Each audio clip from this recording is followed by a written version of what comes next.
Good morning. Good morning. And welcome to CVUUS. My name is Ellen Flight, and I am on the worship team, and I will be the worship associate today. Welcome to those of you here in the building and in the foyer who need to come inside. And to those of you on Zoom right now live, and also those of you who might find us later on our website.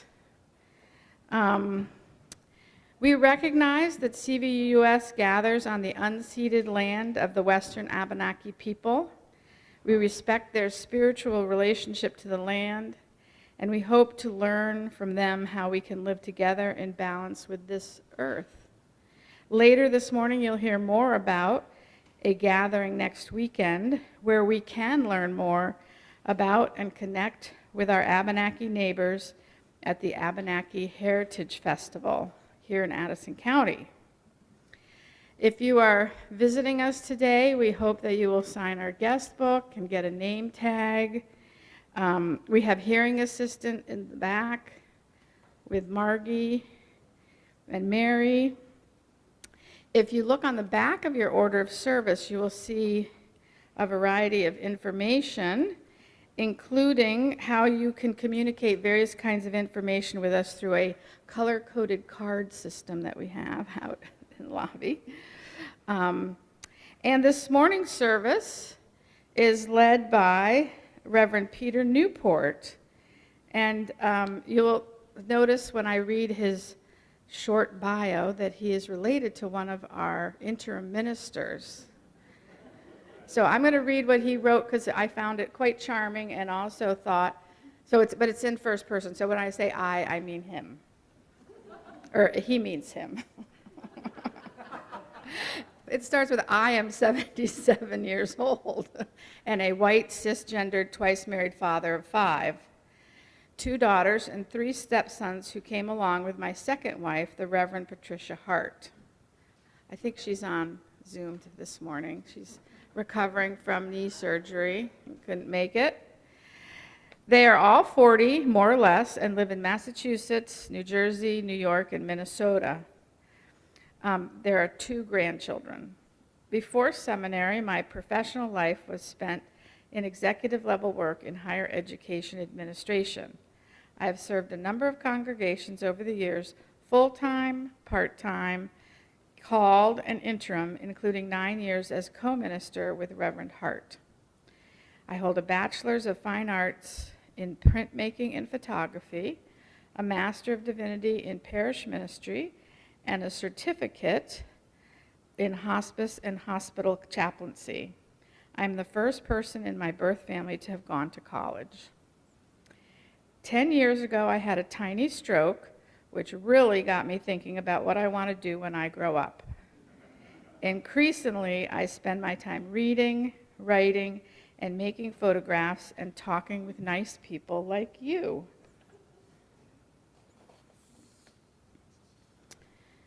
Now, as part of my welcome this morning, I want to welcome myself back to the in-person part of our congregational life. As many of you know, I was away for 10 weeks in whatever season we call March, April, and May in Vermont. While traveling, literally around the world, I was able to keep up with what was happening here through blasts, minutes from meetings, and the new Instagram page postings. But around week 8 or so, I really began to miss seeing you in person. Those feelings are one of the things that was tugging me home. It was wonderful to get here in time for the Rhubarb Festival and to be able to help with preparations and at the event itself. It was great to see my longtime friends, now measured in decades, not just years, and to meet many of you who are newer to CVUS. I was delighted to see so many folks becoming CVUS members last weekend. Over my time here, I have found that consistently showing up is what has helped me feel connected to individuals and the congregation as a whole. Believe it or not, at first, when I came here, I was a bit shy. And I felt a bit intimidated, thinking that everybody already knew everybody. But for me, showing up regularly and making an effort to participate and contribute is how I got to know others with my interests, to discover new interests, and I found ways to make a difference and build beloved community, something we need now more than ever. So I welcome you all this morning, and we will now do our chalice lighting. Oh, the opening song. I got so excited with my notes, I forgot that part. Let's do our opening song. Rise as you're able.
So I will apologize to the people I called in from the lobby, because really one of the purposes of that song, besides joyful singing together, is to get people to come in and join in with the singing of the song before everything starts. So my bad.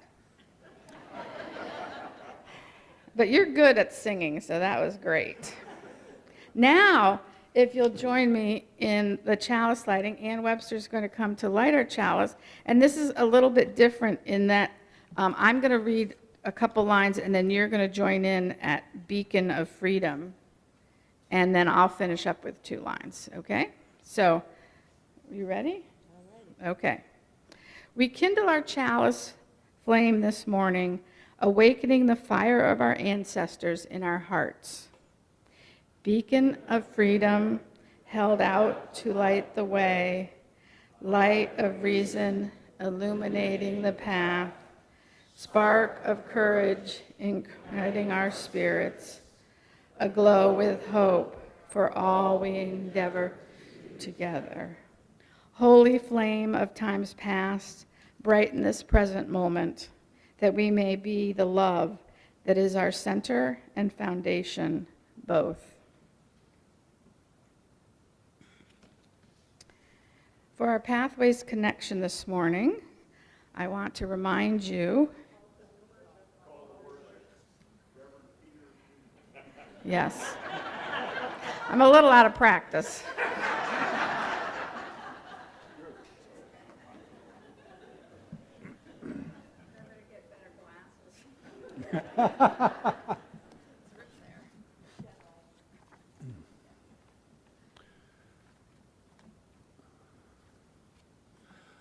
Our opening words are the first opening words in the back of your hymn book. When I'm jammed for time, these are the ones I turn to. Holy and beautiful, the custom which brings us together.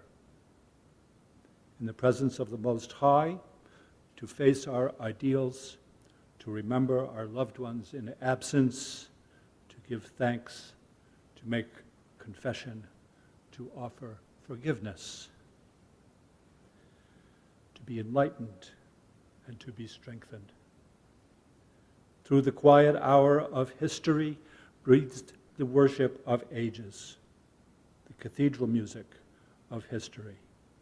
3 unseen guests attend: faith, hope, and love. Let our hearts prepare them room.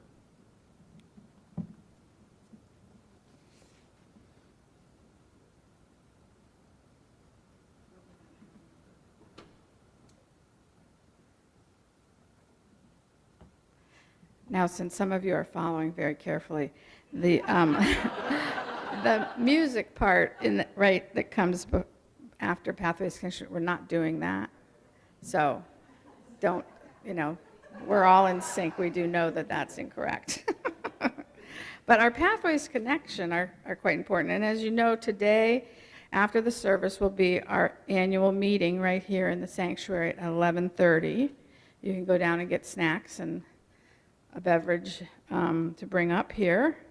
Now, this is an important part of our calendar year and relates to one of our principles, which states we affirm and promote the right of conscience and the use of the democratic process within our congregations and society at large.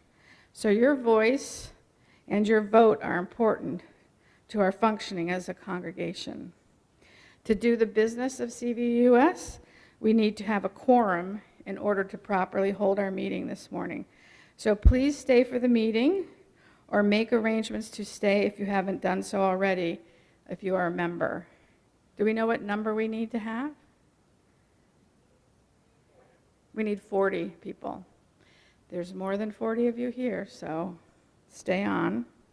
Other ways of connecting are listed on the back of the order of service, including next weekend, Abenaki Heritage. Wait one second. The Abenaki Heritage Festival at the Maritime Museum in Vergennes. And last year I attended for the first time, and even though it was a very soggy day there was plenty of space for events, talks, and gatherings to happen inside. I learned a lot about the Abenakis in the state of Vermont. I enjoyed hearing talks and the drumming, and there was plenty of Abenaki crafts to also look at and see. If it's nice weather, there's plenty of space for children to be outside and engaged. It's Saturday and Sunday, so please try to make some time in your weekend to do what we say each Sunday, which is to learn more about the Abenaki neighbors and the place that we share with them. And that conveniently, for my announcements, we share the plate this month with the Abenaki Artist Festival through the Abenaki Artist Association, which we heard more about extensively last week, but we'll be sharing the plate all month with them, so please be as generous as you are able, and we will now collect the offering.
There are no yellow cards for sharing of folks' milestones and passages, joys and concerns this week, although I know that in our hearts many of us carry joys and concerns that we have not put on cards but are still important to us. And so we'll have a brief period of silence for us to settle before the rousing music of the choir, but also just to take a few minutes here in this sacred space to think about those things that weigh on our hearts this morning.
That was wonderful.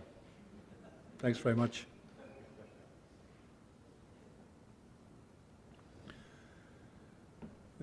This is the first time since January of 2017 that I have been called off the bench to, to cover Reverend Trisha's pulpit responsibilities. On that earlier occasion, she and about 1 million other women had gathered for a march on Washington. Some of you were probably there. Today, she's recovering from total knee replacement surgery and that had to be rescheduled from a more convenient date because she got COVID. Remember that? Today, we're 13 days out from the surgery, and rest assured, though she is recovering quickly from both afflictions, she is not fully ambulatory. I am honored to appear in her stead. Please allow me one more moment to thank the worship team here at CVUUS who so ably accommodated this adjustment. It's a pleasure working with you.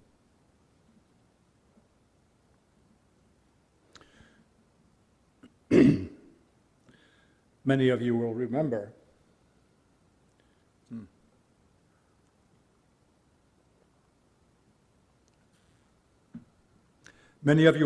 remember Marlo Thomas's groundbreaking children's book, produced with the Ms. Foundation for Women, Free to Be You and Me, published in, wait for it, 1972. It stayed on the charts and spawned up for years and spawned a multimedia storm of knock-on adaptations featuring prominent personalities like Harry Belafonte, Diana Ross, Alan Alda. By the time I was raising my daughters, some years later, Marlo Thomas and Free to Be You and Me had become a cornerstone of progressive education and parenting, so saturating the zeitgeist that in our house we would call the husky vocal evidence of the common cold a Marlo Thomas voice. Needless to say, Free to Be You and Me has also been wildly popular in UU circles. Still is. Google affirms that any number of sermons over the years have been crafted around Thomas's themes of self-acceptance, personal growth, and equal opportunity. One colleague quipped, and quoting now, that one night Stephen Colbert reported about how Billy Graham considered UU's a cult, and then went on, quoting now, by noting that we have 3 sacred texts, the Old Testament, the New Testament, and Free to Be You and Me.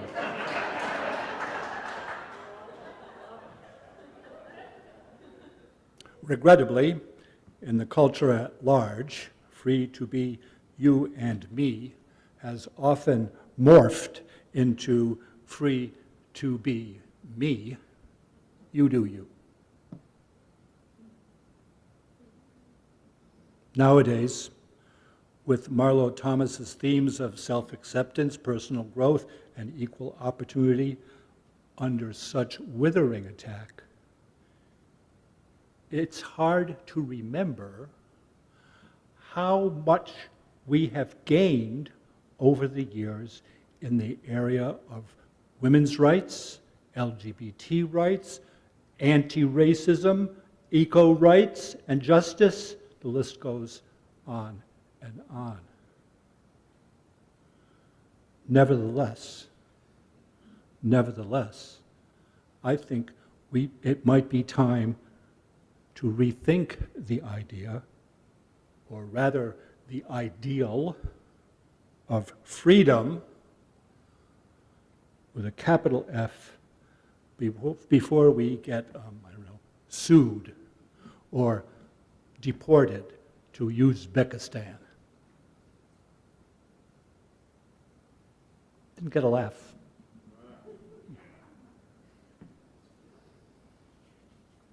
But first, let's stake out some basic territory, because big concepts tend to float off into meaninglessness if they're not pinned down a little. I have to thank Richard on the worship team for reminding me of this piece of these characterizations of freedom. Personal freedoms, since the Enlightenment, have been hived off into two main categories: negative freedom and positive freedom. Negative freedom is freedom from discrimination, freedom from unlawful imprisonment, freedom from coercion by force, freedom from religious persecution. Reading the news? Positive freedom is the capacity to act as you will. Freedom to pursue education, freedom to participate in democratic processes, freedom to access healthcare, freedom to start a business, freedom to develop one's own skills and talents. But freedom has to be both chosen and then enacted. Just having freedom doesn't necessarily get anything accomplished. Particularly because freedom to do one thing or another often requires freedom from something else. You might say that freedom dichotomized in this fashion discounts itself. For example, digital freedom without freedom from surveillance is not free, no matter how much access one might have to relevant technology. Freedom of movement freedom of movement without freedom from travel restrictions is not free without access to transportation and infrastructure. Freedom of expression without freedom from censorship is not free, no matter what media are available with which to express yourself. Economic freedom is not free without both access to economic opportunities and favorable market conditions. There are these different modalities of freedom conform to those that charge our common political space and lead to contrasting policy positions. Conservatives typically advocate for lower taxes and fewer regulations, though liberals would certainly enjoy that. While liberals often support social programs and market regulations to ensure equal opportunity, and conservatives benefit from that. Fundamentally, however, both so-called liberals and so-called conservatives drink ultimately from the same cup in our political cupboard. They just drink from different sides of the rim. I'm going to enlist here Robert Bellah to make my point by excerpting a hank of his address to our General Assembly at Rochester, New York on June 27th, almost, 28 years ago, in 1998. Bellah characterizes the tendency towards hyper-individualism, what he calls ontological individualism this way. The same ontological individualism that can be found in the Anglo-American tradition of secular philosophy, clearly, for example, in John Locke, the most influential figure, Bella argues, in American cultural history, and indeed the spiritual father of us all, whether we like it or not. For Locke, individuals define themselves initially in relation to nature, making their livings out of the fruit of the land, and only when they fear for the safety of their property, not people, are they moved through mutual covenant to form a society for the common protection of property. Society is derivative. Individuals are fundamental. The common sense of our Bella culture, Bella goes on to assert. He goes on to assert, however, that ontological individualism, I'm still quoting here, is false, both theologically and sociologically. He, Bella, is tempted to start his rebuttal with theology, but I think it wiser in this setting to start with science and reason. Anglo-American individualism infects everything it touches, even our science.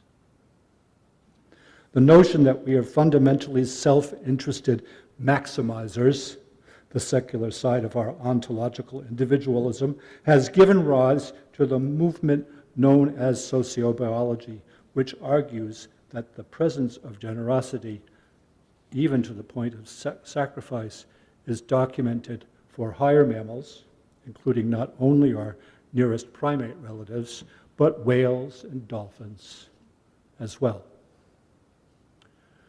According to one writer, not only sympathy and nurturing, but even a sense of justice are things we share with higher mammals as part of our nature.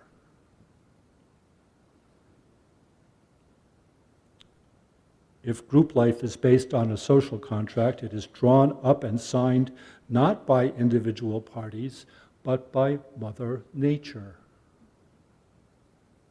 Even our species, which prides itself on free will, we may find an occasional hermit who has opted for reclusion, yet we never encounter someone who has consciously decided to become social.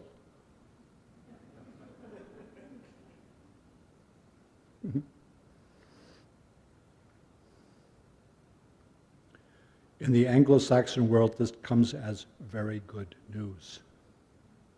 You are not the isolated, selfish persons that you think you are.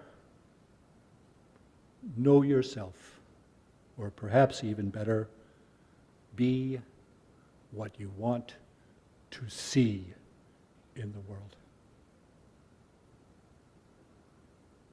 I want to suggest that we Unitarian Universalists already have access to a way of being in our Universalist tradition. Already have access to another way of being in our Universalist tradition. Imagine for a moment a little white frame building out in the country. Could be in New York or Vermont, I suppose, or North Carolina, but if it was in North Carolina, it would be brick. The sky is blue, it is hot, and a light breeze charges the rustling shade of a big oak tree. There's a signboard by the driveway that says, "All welcome, cushioned pews, no hell."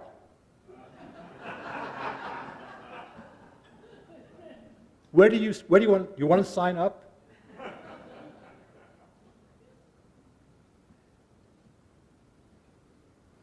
That's a Universalist church.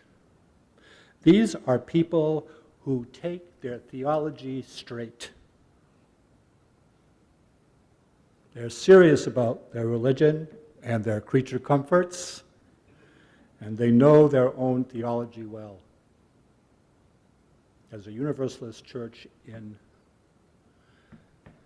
Scranton, Pennsylvania, I believe it's in Scranton, that has a circular sanctuary with all the pews following the arc of the circle, this, all the way, almost 180 degrees, with heating pipes running under the pews. This big around. It's a good thing it's coal country. By now, these churches also have air conditioning. They don't need John Lennon to tell them there's no heaven. They own it. They just call it glory and let the mystery be. What matters is that hell is now. And we, all of us, are busy, busy, busy making it for one another all the time.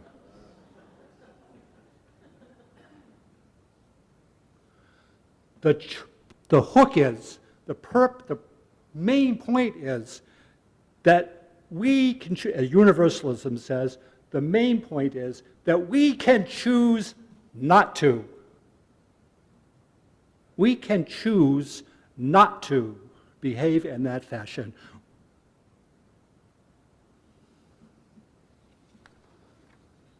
Hear this now. Choice, free will, is the cornerstone of every freedom we know. Our 19th century Universalists chose in love to make a better world together. No Unitarians, by the way, started universities.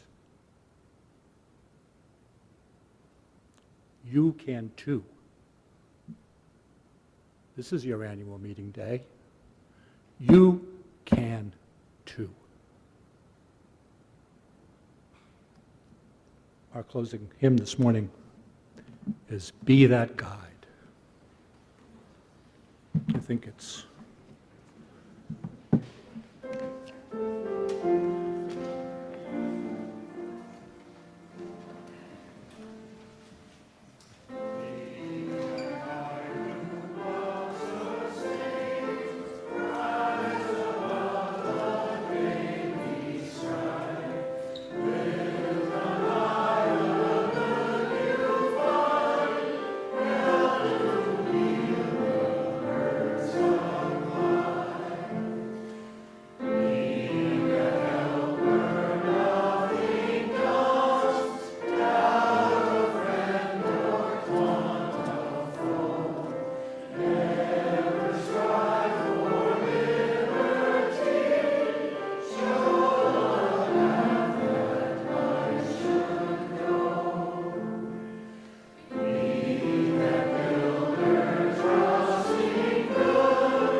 our closing words this morning come from a colleague, Martin Bellatini.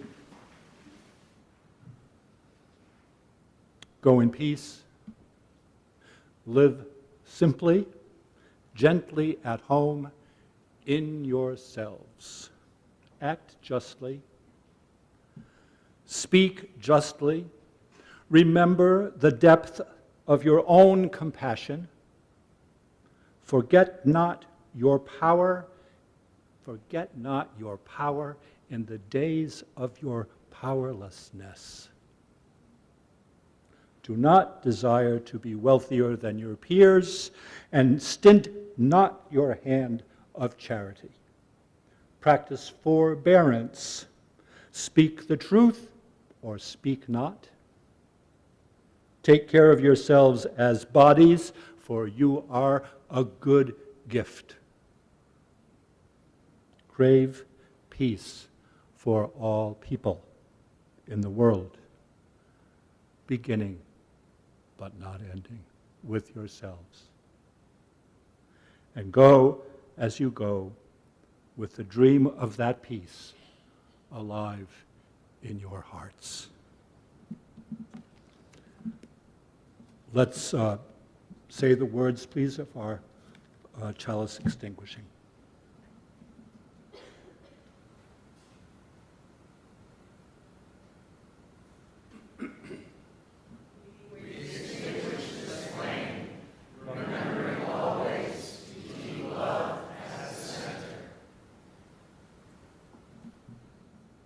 Blessed be, and go in peace.